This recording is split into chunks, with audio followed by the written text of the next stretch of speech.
Day 75, July 14th, 2022. We're on our way into Slayton, Minnesota, where hopefully I have a mail drop waiting for me. But in the meantime, I'm in a mood to tell a story or two. And this first one is one of the oldest stories I've got. I wrote it a long time ago and I haven't told it in even longer than that. But it's been on my mind lately. So here goes. My friend Evelyn Devlin still calls herself a poet, and the government doesn't seem to mind, so long as she doesn't write anything. You see, you know about the farm subsidy program, right? The government decided there were too many corn farmers, so they started paying some of them not to grow corn.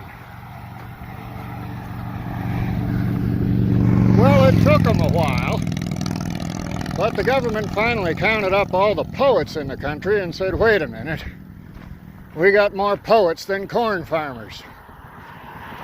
So they started paying Evelyn Devlin not to write poetry. You can tell it's a strain on her.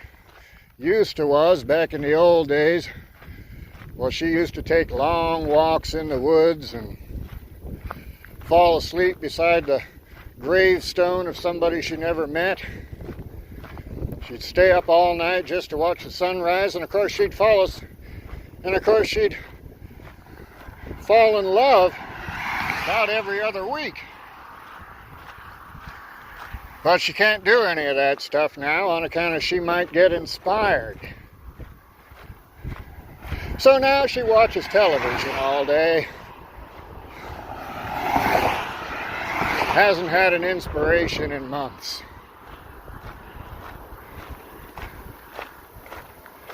Thank you. I'll be here all week, and the week after that, and the week after that. The second story that's on my mind today is one of them whatchamacall true stories. Though as to that, I've said before, all stories are true. And whether you believe them or not is entirely up to you.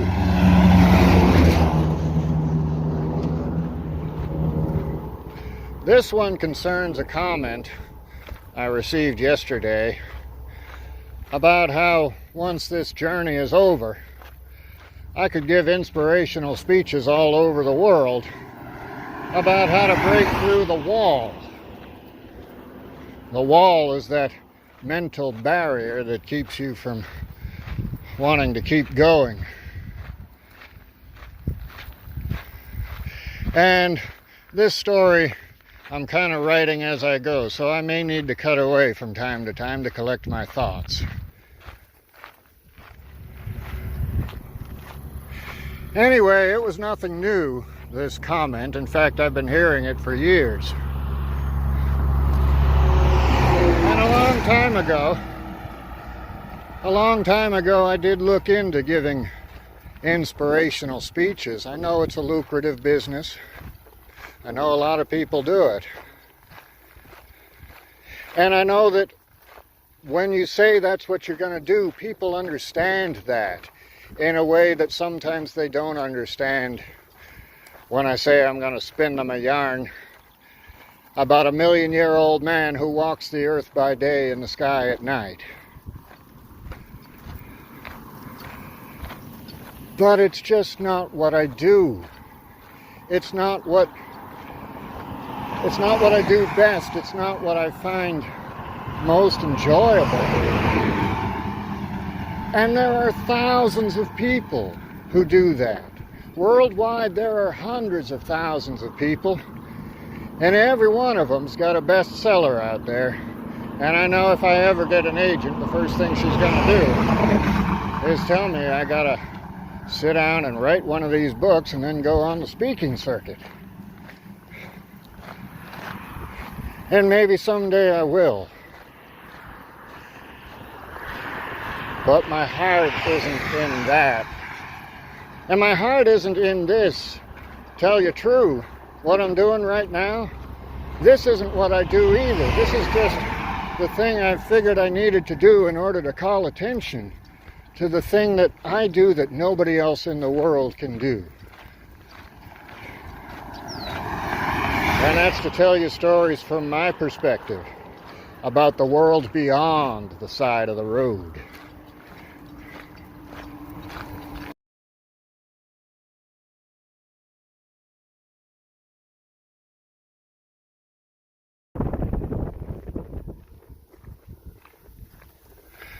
So if I ever make this journey into a book, or if I ever write an inspirational bestseller and go on the speaking circuit, well, I'll do the best I can at it. But it'll just be a job. It'll be what I do in order to pay the bills so I can keep on doing the thing that I love, that brings me the most joy, and that I continue to believe once the word gets out there, it'll bring a lot of other people joy as well.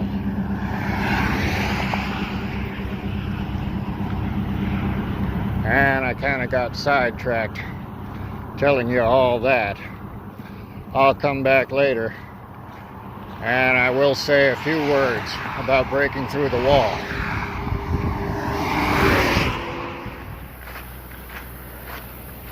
We're heading for a mail drop in Slayton, Minnesota. And I've been told that I should say a few words about that because not everybody knows how travelers receive mail when they're away from home. So here's what little I know. And for the details, I'm going to refer you to the US Postal Service website. But in general, the package that I'm expecting is something that I ordered online that I'm going to need for the rest of the trip. So I had it sent general delivery.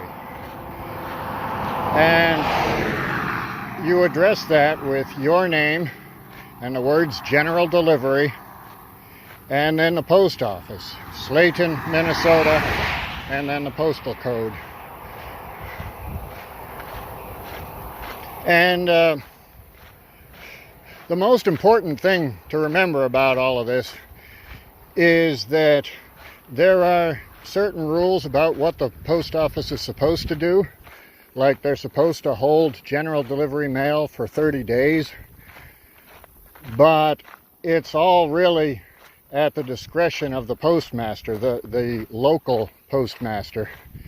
And for example, if they don't have room to store your large package for 30 days. Maybe you chose a very small post office. Maybe it's in the back of a general store. Well, they don't have to hold it if they don't have room for it. They can send it back, return to sender before the 30 days is up. Excuse me, I got to talk to somebody. That was somebody who said he saw me yesterday and saw me again today and thought he'd stop and offer me a ride. It was very nice of him. Anyway, so long distance hikers know all about general delivery, especially Appalachian Trail hikers, or if you're south of the Mason-Dixon line, that's the Appalachian Trail. And they'll use what they call bounce boxes. You might have something that you don't need while you're out on the trail, but you'll want it next time you reach a town, like a good set of clothes or something like that. And so you'll send it forward. You'll bounce it forward to yourself at general delivery, Hot Springs, North Carolina, or wherever.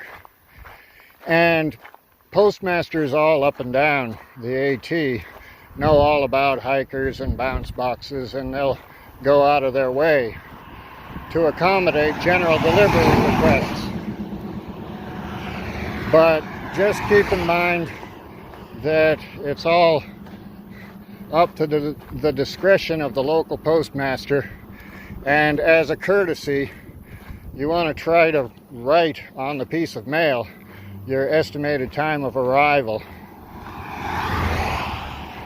And yeah, just follow the rules, and you try to be accommodating to them as well.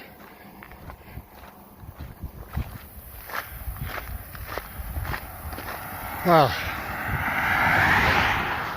I'm about worn out, and just when we needed a break, looks like a little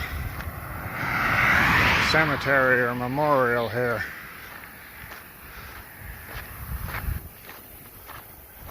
I don't think anybody will mind if we grab a little bit of shade, seeing as how I'm about dead on my feet.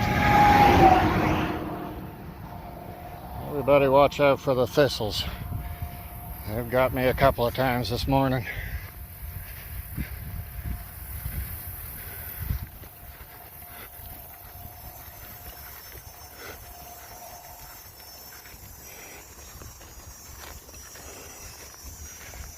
Perfect.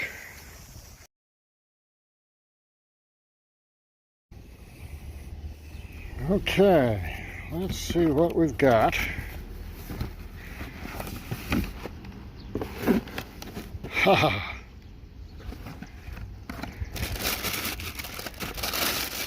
Replacement Tevas. I originally thought the pair that I've been wearing since the beginning were going to last me the whole trip, and they'd probably last a little while longer, but the soles are beginning to look like the floorboards of Fred Flintstone's car. So I figured we're getting close to the halfway point, and I might as well resupply and start fresh. You know, you get a little bit more bounce out of a fresh pair of Tevas anyway, so maybe they'll carry me a little further.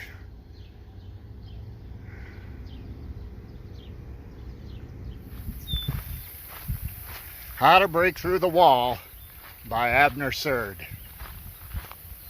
First of all, just as a reminder, the wall is all in your mind. The wall is that mental barrier that gets in the way of you finishing what you started out to do.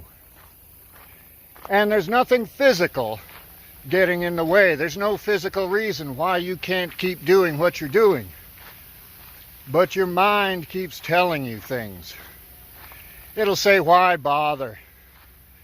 It'll say, this isn't really important in the grand scheme of things, and nobody really cares. And that's just not true. The fact is, everybody you know cares. Everybody you know wants to see you finish this thing. Except for that guy you know with the permanent sneer, but don't worry about him. I'll tell you something about that guy. Nobody really likes him. They do like you. And they want to see you succeed because they know how good it'll make you feel when you finally get to the finish line. But that's not the secret of getting through the wall. The secret is this. I'll tell you in a second.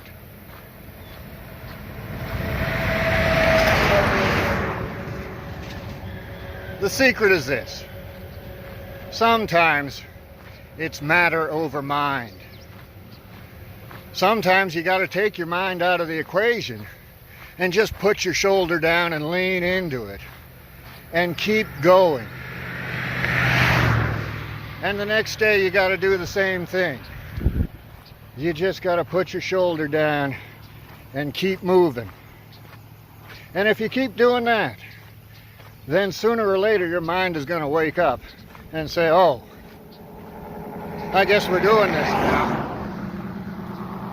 And then it's going to turn around and it's going to give a little smile to that guy you know with the permanent sneer. And then it's going to look up and say, hey, watch out for that